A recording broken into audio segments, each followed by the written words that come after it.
Intramuscular gluteal injection procedure.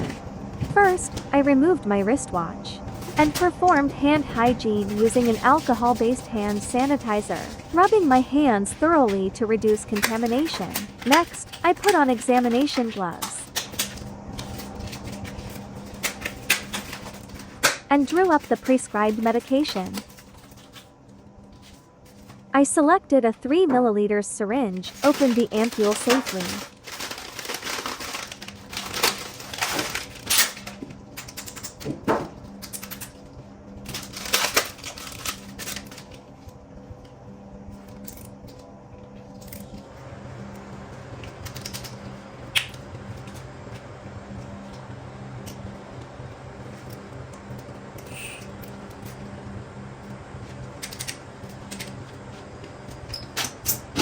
after identifying the correct gluteal injection site.